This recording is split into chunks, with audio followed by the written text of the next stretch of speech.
Bonjour à toutes et à tous, bienvenue dans ma seconde base autonome durable. Je suis Stéphane Vivaliste et pour celles et ceux qui sont nouveaux sur cette chaîne d'autonomie et de survie, n'oubliez pas de vous abonner, de laisser un pouce bleu et d'avance, je vous en remercie. Et donc aujourd'hui on va parler d'un sujet extrêmement grave et c'est de la fin de l'euro annoncé et confirmé par la BCE. Alors évidemment, ils ne l'ont pas dit aussi directement que moi, mais le message est clair pour ceux qui savent lire les chiffres et lire entre les lignes. Donc c'est officiel, les jours de l'euro et par extension de l'Union européenne sont comptés et le compte à rebours vers le grand collapse est enfin assumé par les élites mondiales. Alors vous allez me dire, mais Stéphane, c'est assez gros ce que tu dis, sur quoi tu te bases pour dire que la BCE, donc la Banque Centrale Européenne, a annoncé cela? Et petite parenthèse, je ne suis pas le seul à l'avoir compris, le marché boursier aussi l'a compris, et c'est pour ça qu'il y a eu un mini crash le vendredi 24 février, entre autres à cause de cette déclaration. Et de plus en plus d'experts financiers pensent qu'à partir de maintenant, les cours vont commencer à baisser, et baisser structurellement, avec ici et là quelques rebonds évidemment vers le haut, mais pour mieux baisser ensuite. Donc toute cette histoire a commencé quand la BCE, donc la Banque Centrale Européenne, a annoncé officiellement pour la première fois depuis 15 ans de n'avoir pas fait le moindre bénéfice. Et la dernière fois, ce fut en 2007, au moment où on a frôlé l'effondrement complet et total de notre civilisation thermo-industrielle. Et ça a été à un cheveu près. Donc la Banque Centrale Européenne a aussi annoncé qu'à cause du resserrement monétaire et des divers politiques de fuite en avant, ce phénomène va s'aggraver au moins jusqu'en 2024 ou 2025. Donc le fait qu'ils ne fassent pas d'argent, qu'ils ne gagnent pas d'argent. Donc grosso modo, la Banque Centrale Européenne est en faillite pendant encore quelques années, car son déficit va grandir et grandir, mais pour le moment, calmons-nous, car la Banque Centrale Européenne a un petit matelas de sécurité dans lequel elle tape en ce moment à fond la caisse, sans mauvais jeu de mots. Donc l'effondrement de l'euro et de l'Union européenne n'est pas pour la semaine prochaine, car ils ont encore quelques réserves, mais qui, par contre, jour après jour, diminuent à vue d'œil, car le déficit attendu en 2024, donc les pertes de la BCE, serait évalué au bas mot à 600 milliards d'euros par an. Rien que cela. Et les chances que la BCE se remette à gagner de l'argent après 2025 sont extrêmement faible. C'est possible en soi, mais peu de personnes sérieuses y croient. Donc clairement, la Banque Centrale Européenne, qui est le dernier rempart qui maintient l'euro debout, a commencé son effondrement. Car à partir de 2022, c'est fini. Elle ne gagne plus d'argent. Et elle en perd même maintenant. Et je vous laisse deviner qui va payer les dettes au final. Je vous le donne en mille. Ce sera vous. Et ce sera moi. Rappelez-vous, vous ne posséderez rien. Et vous serez heureux.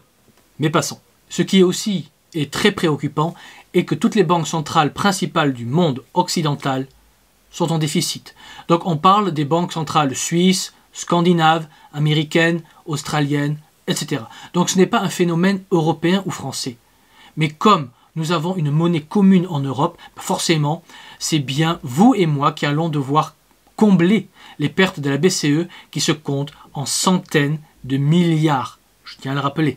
Mais si on va un peu plus loin et qu'on regarde les chiffres officiels de la BCE, donc la Banque Centrale Européenne, il y en a 3 chiffres qui retiennent notre attention, qui retiennent même l'attention des marchés, des investisseurs et des professionnels. Le premier chiffre est 698 milliards d'euros, qui est le bilan de la BCE, qui a augmenté de 18 milliards d'euros, et ce chiffre représente concrètement les actions que la Banque Centrale Européenne a achetées pour faire gonfler artificiellement le cours des bourses européennes afin d'éviter un immense crash boursier.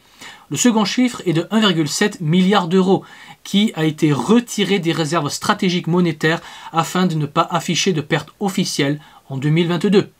Mais cet argent de réserve servait principalement de provision au cas où certaines dettes dont la BCE est garante n'étaient pas remboursées en cas de défaut de paiement. Et le troisième chiffre est le zéro bénéfice de la BCE qu'elle a fait en 2022. Et ces 3 chiffres combinés en disent long sur l'état de décomposition de la Banque Centrale Européenne et de l'Union Européenne par extension.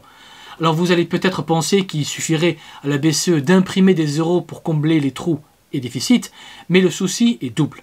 Si la BCE fait cela, les investisseurs et marchés ne vont plus croire à la solidité de l'euro.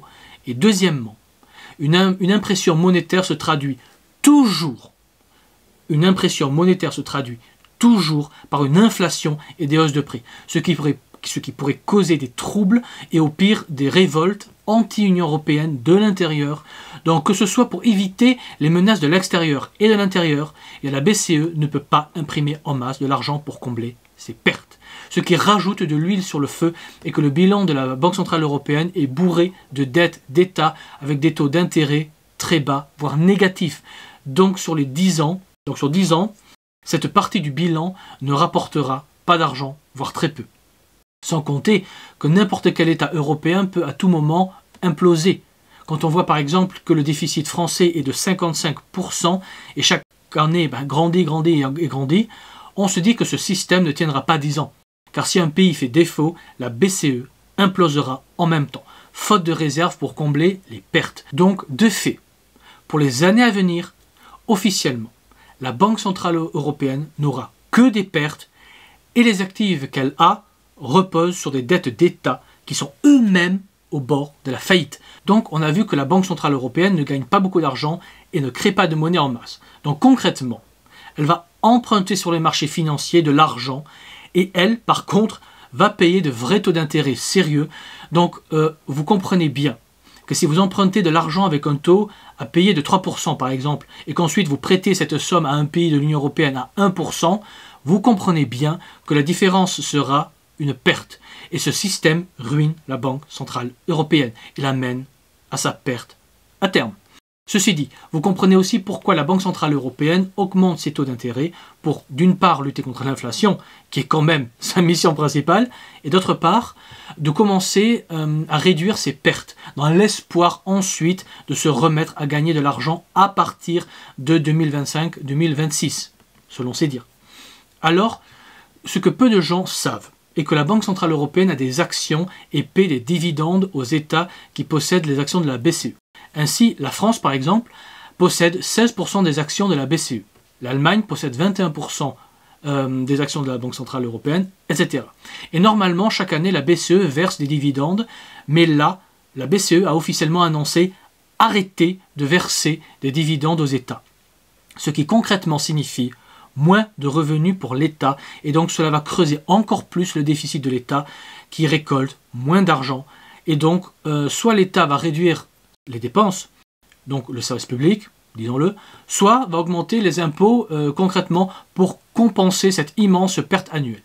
Et oui, c'est toutes ces informations qu'on peut tirer des 3 chiffres qu'on a retenus de la BCE, et ça ne s'arrête pas là, car les pertes structurelles que va subir la Banque Centrale Européenne va être l'élément déclencheur de l'effondrement de l'euro. Et c'est entre autres parce que les pertes s'accumulent que Christine Lagarde, présidente de la Banque Centrale Européenne, a déclaré que l'euro numérique sera implanté avant 2024. Ce n'est pas moi qui le dis, c'est bien Christine Lagarde elle-même qui l'a dit. Car avec un euro numérique, il sera aussi plus facile de prélever à la source des impôts européens pour reflouer les dettes de la Banque Centrale Européenne. Et un autre petit chiffre intéressant est que le gouvernement français va augmenter le budget militaire de 18 milliards d'euros par an, pile la somme du déficit des retraites. Donc quand il s'agit d'acheter des armes pour le célèbre pianiste à queue qui suit la ligne blanche de Palmade, on trouve 18 milliards. Mais dès qu'il s'agit de trouver 18 milliards d'euros pour les retraites, là les caisses sont vides. Je dis ça, je dis rien. On va dire que c'est l'effet Bruno Le Maire. Mais pour revenir vers le déficit de la BCE, concrètement, ce seront les pays les plus riches de l'Union européenne qui vont devoir payer le gros des pots cassés. Car comme on le dit dans ma campagne, quand on essaie de traire une vache à sec, on ne reçoit qu'un coup de sabot. Donc nous, on nous pompera aussi de l'argent de nos comptes, mais le gros de la facture ira vers les pays du Nord qui commencent à en avoir plus que marre des pays du Sud, car la France, l'Espagne, l'Italie commencent de plus en plus à ressembler à des pays du tiers-monde. Et je ne parle même pas de la Grèce, donc ce système va casser. Car à un moment, les pays du Nord vont dire « stop ». ils ne voudront plus payer pour les gouffres Afrique du Sud.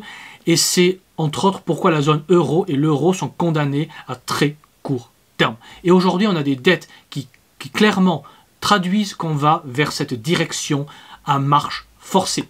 Et pour ceux qui pensent que techniquement une banque centrale ne peut pas faire faillite, dites-vous qu'une monnaie, elle, le peut.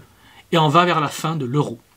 Surtout qu'à cause de ces chiffres minables, la confiance de la Banque Centrale Européenne et en l'euro baisse. Donc la confiance que les gens ont en la BCE et en l'euro baisse jour après jour. Et cela jusqu'à l'éclatement total de notre système. Et là j'espère, pour vous, que vous avez alors fait vos stocks, que vous avez lancé votre potager depuis au moins 3 ans, sinon votre potager ne donnera pas de super rendement. Et surtout j'espère que vous avez rejoint un réseau local solide, comme le Royaume, pour d'abord survivre à l'effondrement, puis s'organiser pour la grande reconstruction. Voilà. Et avant de terminer la vidéo, je tiens à vous rappeler que le week-end du 11 juin, j'organise le 3e week-end de rencontres gratuits au camping La Croisée des Chemins, à Cerisy-la-Forêt. Le samedi 10 juin, les premiers arrivants vont arriver au camping. Et si vous souhaitez passer une nuit, n'hésitez pas à réserver votre nuit sur le camping La Croisée des Chemins le plus rapidement possible, parce que c'est en pleine saison et qu'il n'y a pas de place réservée pour nous. Mais ceci dit, la vraie journée aura lieu le dimanche 11 juin et on aura des activités dont une conférence sur l'usage pratique des CB. Et cette conférence sera donnée par notre chef technicien radio qui va mettre cette année en place le système de communication du Royaume. Ensuite, je vous donnerai des nouvelles du réseau qui est en plein boom. Donc venez nombreux, le réseau est en pleine construction, c'est passionnant, je vous y attends. Et pour vous inscrire, c'est facile et gratuit. Il suffit de m'écrire à l'adresse mail sous la vidéo en m'indiquant combien de personnes vont venir, car je vous offre le repas de midi. Voilà, donc la petite pub est terminée, et sur ces belles paroles et solutions concrètes et pratiques, il ne me reste plus qu'à vous dire comme toujours, n'oubliez pas qu'un homme averti en vaut 2, mais qu'un homme préparé en vaut 4. Donc préparez-vous, anticipez, et je vous dis à la prochaine fois. Allez, ciao!